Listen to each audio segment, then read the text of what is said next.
భారత యువజన సమైక్య 22వ మహాసభకు చిక్కోలు జిల్లా వేదికైంది. రాష్ట్రం నలుమూలల వచ్చిన యువకులతో ఈరోజు శ్రీకాకుళం పట్టణంలో ర్యాలీ నిర్వహిస్తారు. యువతే దేశానికి వెన్నెనకని నినాదంతో యువకు ఎటువంటి ప్రోత్సహిస్తున్నారు, వారికి ఇచ్చినటువంటి ప్రోత్సాహంలో వారికి ఆ ఫలాలు అందుతున్నాయా లేదని ఉద్దేశం నిర్వహిస్తున్నటువంటి ఈ ర్యాలీలో పెద్ద మొత్తంలో యువకులు పాల్గొనడం జరిగింది. యువత కోసం పోరాడుతున్నటువంటి ఈ వింగికి మాత్రం ఈరోజు పూర్తి స్థాయిలో యువకులే నాయకత్వం ఇస్తారు. ప్రస్తుతం మనతో మాట్లాడడానికి ఆల్ ఇండియాకి సంబంధించిన సభ్యులు మనతో ఉన్నారు. చూస్తే కనుక ఈ సమైక్య ఈసారి 22వ సభ శ్రీకాకుళం వేదిక కావడం ఏ విధంగా ఉంది, ఏ విధంగా ఈ సభను ముందుకు తీసుకెళ్తారు? All India Youth Federation state level conference we are conducting here in Srikakulam. In this rally we are conducting rally and public meeting, and we are demanding for employment for unemployed youth. This is our main demand. In India, after 15 years, around to third term the BJP government, Narendra Modi has come to power, but they have submitted a budget, but nothing for youth. There is no any concrete plan for employment generation. Central government and state government also both are telling the youth is the icon of the country, but which type of intensive they are providing? They are talking about double engine government at the center, at the state. In Andhra Pradesh, BJP coalition government is going, but both the double engine are got impaired. It is stuck down and nothing doing, and any generation of employment in this country. We want Banega, Bhagat Singh National Employment Guarantee Act. Everyone should be given guarantee for employment in this country, because our people are becoming more and more poor because they don't get job, and the lakhs of people, they are migrating from one place to another place, particularly from North India to South India, because of unavailability of the employment. This is the main problem of this country, but this government, Narendra Modi government, BJP government, as well as the Andhra Pradesh state BJP coalition government led by Chandrababu Naidu, they are doing nothing for youth in this country. We demand immediately to give employment for all youth. At the same time, till they are getting employment, they should be given unemployment allowance minimum 15,000 rupees per month, because they don't have livelihood because they could not live a dignified life. So if they want to be a dignified life living, they should be given minimum 15,000 rupees per month. That can be done, because corporate people, concessions after concessions, crores of money, lakhs of crores of money they are providing to the corporate, and they are becoming more and more rich, and crores of money they are earning, but the people are poor, they don't get job. This government doesn't bother about it. Whenever the 2024 elections, 19 to 14, 24, the YCP government has lakhs of the youth employment providing. That's why double engine sarkar banega to अगर India में भी state में भी both states employment आएगा करके 8 महीने हो गया था. एपी से कुछ एम्प्लॉयमेंट दिया?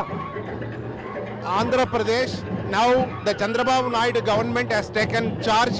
They have won the election with the help of BJP and other Pawan Kalyan, Jan Sena.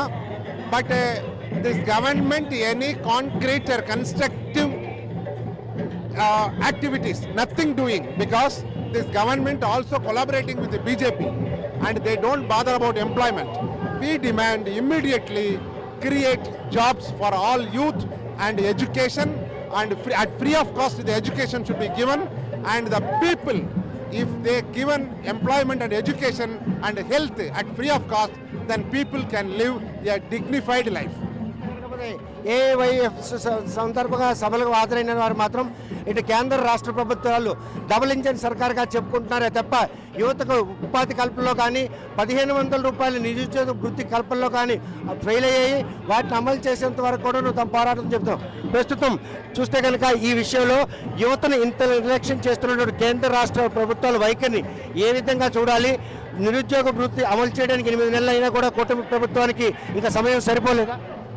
పూర్తిగా సమయం సరిపోలేదు. కేంద్రంలో ఉన్నటువంటి నరేంద్ర మోడీ, ఇక్కడ ఉన్నటువంటి కూటమి ప్రభుత్వం కూడా నిరుద్యోగుల్ని యువకుల్ని మోసం చేస్తూ ఉంది.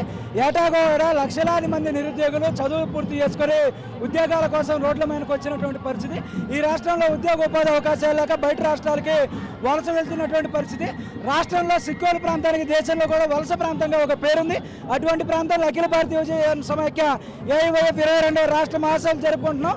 ఇక్కడ ఉన్నటువంటి కూటమి ప్రభుత్వం కూడా అధికారంలోకి రాకముందు ప్రతి ఏటా ఉద్యోగాలు ఇస్తాము, మెగా DSC ప్రకటిస్తాము, అదేవిధంగా నిరుద్యోగ భృతి 3,000 రూపాయలు ఇస్తా ఉన్నారు. ఈరోజు అధికారంలోకి వచ్చి 8 నెలలు అయింది. దాదాపుగా 21 కేబినెట్ సమావేశాలు జరిగినాయి. ఒక్క కేబినెట్ సమావేశంలో కూడా రాష్ట్రంలో ఉన్నటువంటి నిరుద్యోగులకు ఈ కూటమి ప్రభుత్వం ఏం చేస్తుందని కానీ, ఈ రాష్ట్రంలో నిరుద్యోగ సమస్య గురించి ఎన్ని పోస్టులు ఖాళీ ఉన్నాయని కానీ, నిరుద్యోగ భృతి ఎప్పుడు ఇస్తారని కానీ, మెగా DSC ఎప్పుడు ఇస్తారని కానీ చెప్పినటువంటి పరిస్థితి. కానీ తొలి సంతకం మెగా DSC రిక్రూట్మెంట్ కోసమే, నోటిఫికేషన్ కోసం పెట్టినటువంటి కూటమి ప్రభుత్వం ఇప్పటివరకు దాని ప్రాసెస్ని కొనసాగించడంలో ఎందుకు తత్సారం వహిస్తుంది అనుకుంటున్నారు? పూర్తిగా నిర్లక్ష్యం వహిస్తుంది. కేవలం మొదటి సంతకం అని చెప్పేసి పేపర్లకే DSCని పరిమితం చేశారు. ఈరోజు రాష్ట్రంలో ఉన్నటువంటి కొన్ని జిల్లాల్లో ఈరోజు MLC ఎలక్షన్స్ ఉన్నాయి కాబట్టి మొన్న లోకేష్ గారు ఎన్నికలు అయిపోయినామంటే DSC ఇస్తామని మరొకసారి నిరుద్యోగుల్ని మోసం చేసేటటువంటి పరిస్థితి ఉంది. ఈ రోజు రేపు ఎల్లుండి 3 రోజుల పాటు శ్రీకాకుళంలో జరిగేటటువంటి రాష్ట్ర మహాసభలో రాష్ట్ర వ్యాప్తంగా నిరుద్యోగుల సమస్య, ఇతర అంశాల మీద చర్చించి ముఖ్యంగా విశాఖ ఉక్కు పరిశ్రమ, కడప స్టీల్ ఫ్యాక్టరీ, వెనుకబడినటువంటి ఉత్తరాంధ్ర జిల్లాలకు ప్రత్యేక ప్యాకేజీ, శ్రీకాకుళం జిల్లా సమగ్ర అభివృద్ధికి చేపట్టవలసినటువంటి చర్యల మీద కూడా అఖిల భారతీయ యువజన సమైక్యగా చర్చించి రానున్నటువంటి రోజుల్లో భవిష్యత్ ఆందోళనకి శ్రీకారం చుట్టడం కూడా జరుగుతూ ఉంది. చాలా అప్పట్టుగా పెట్టుబడులు వస్తున్నాయి రాష్ట్రానికి, ఉపాధి కల్పనకు ఎటువంటి కొదవ లేదని చెప్తున్నారు. ఈ విషయంలో కేంద్రం ఇస్తున్నటువంటి నిధులు రేపు రాష్ట్రంలో యువతకు కానీ నిరుద్యోగులకు కానీ పూర్తి స్థాయిలో ఉపాధి కల్పనకు అవకాశం ఉంటుంది అనుకుంటున్నారు. కేవలం ఇది మభ్య పెట్టేందుకు మాత్రమే ఈ విధంగా పెట్టుబడులు వస్తున్నాయని చెప్పేసి చెప్తా ఉన్నారు. ఒక పెద్ద గత ప్రభుత్వ హయాంలో 2,75,000 ప్రభుత్వ శాఖల్లో ఖాళీ ఉన్నాయన్నారు. ఇప్పటికీ సుమారుగా 3,25,000 ప్రభుత్వ శాఖల్లో ఖాళీగా ఉన్నాయి. ఇంతవరకు ఉద్యోగాలు ఇచ్చేటటువంటి పరిస్థితి లేదు, నోటిఫికేషన్ ఇచ్చే పరిస్థితి లేదు. కనీసం ఈ రాష్ట్రంలో ఎన్ని పోస్టులు ఖాళీ ఉన్నాయి కూడా ఈ కూటమి ప్రభుత్వంకి లేదు. అఖిల భారత యువజన సమైక్య ఆధ్వర్యంలో జరుగుతున్నటువంటి ఈ మహాసభలు ప్రస్తుతం మాత్రం రాష్ట్ర కేంద్ర ప్రభుత్వాలను పూర్తిగా నిలదీసేందుకు చేస్తున్నటువంటి సభలుగా పరిగణన తీసుకుంటారు. DSC రిక్రూట్మెంట్స్ కోసం కూటమి ప్రభుత్వం కొలితేరిన తర్వాత మొదటి సంతకం పెట్టి 8 నెలలు కావస్తున్నా ఆ రిక్రూట్మెంట్ ప్రక్రియ మాత్రం పూర్తి చేయలేదు. మరోవైపు నిరుద్యోగ వృత్తిని 1,500 రూపాయలు ఇస్తా ఉన్న ప్రభుత్వం ఇప్పటికి కూడా ఆ ప్రక్రియ ప్రారంభించింది. ఈ అంశాలపై మాత్రం ఈ 3 రోజులు జరిగే మహాసభలో ప్రస్తావిస్తాం. భవిష్యత్ కార్యాచరణ రూపొందించి యువతకు న్యాయం జరిగేంత వరకు ఈ యువజన సమైక్య మాత్రం ఎట్టి పరిస్థితుల్లో పోరాటం కొనసాగుతుంది. కేంద్ర రాష్ట్రాలు డబుల్ ఇంజిన్ సర్కార్గా చెప్పుకున్న ప్రకటనలు అన్నీ కూడా లోపభూయిష్టంగా ఉన్నాయి. వీటన్నింటినీ ఎండగట్టేంత వరకు తమ పోరాటాన్ని కొనసాగిస్తామని చెప్పి నాయకులు స్పష్టం చేస్తారు. వీడియో జర్నలిస్ట్ రామకృష్ణతో సత్యం, RTV శ్రీకాకుళం. మరిన్ని వీడియోస్ కోసం ఛానల్ ని సబ్స్క్రైబ్ చేయండి. లేటెస్ట్ అప్డేట్స్ కోసం వాట్సాప్ ఛానల్ ని ఫాలో అవ్వండి. ఆ లింక్ డిస్క్రిప్షన్ లో ఉంది.